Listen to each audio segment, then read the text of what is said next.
Hello बच्चों, चलिए प्रश्न पढ़ते हैं। प्रश्न दिया है किसानों के लिए पशुपालन प्रणालियां कैसे लाभदायक हैं।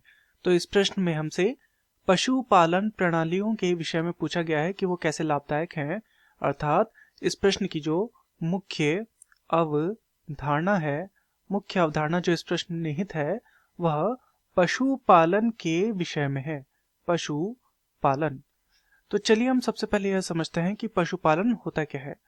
तो पशुओं पशुओं का पशुओं का पालन करना, या फिर हम बोल सकते हैं कि उनकी देखभाल करना, उनके प्रजनन की देखभाल करना इत्यादि, ये सब क्या कहलाता है? ये सब कहलाता है पशुपालन।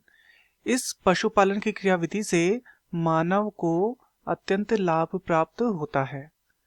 तो हम देखते हैं कि ये मानव के लिए लाभदायक कैसे हैं। तो लाभ क्या क्या है इससे? तो पहला लाभ तो यह है इससे, पशुपालन से, कि इससे क्या होता है? इससे होता है दुग्ध उत्पादन। दुग्ध उत्पादन। तो कुछ दुधारू पशु होते हैं जैसे कि गाय, भैंस, बकरी इत्यादि। ये सब क्या है? ये सब दुधारू पशु हैं।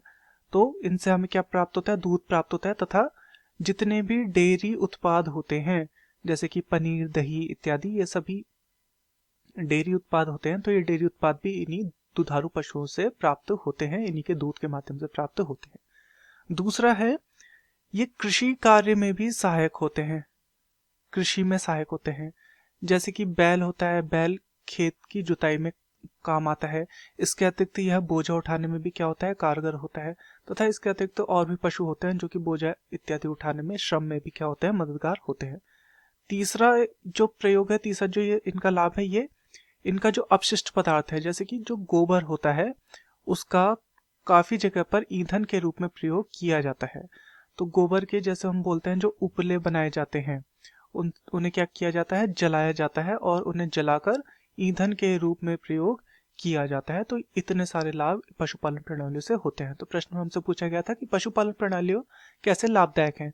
तो पशुपालन प्रणालियों से दुग्ध उत्पादन होता है, पशुपालन से ही कृषि में सहायता मिलती है, तथा पशुपालन से ही जो इनके पशुओं के जो अपशिष्ट पदार्थ होता है उनका ईंधन के रूप में प्रयोग भी किया जाता है।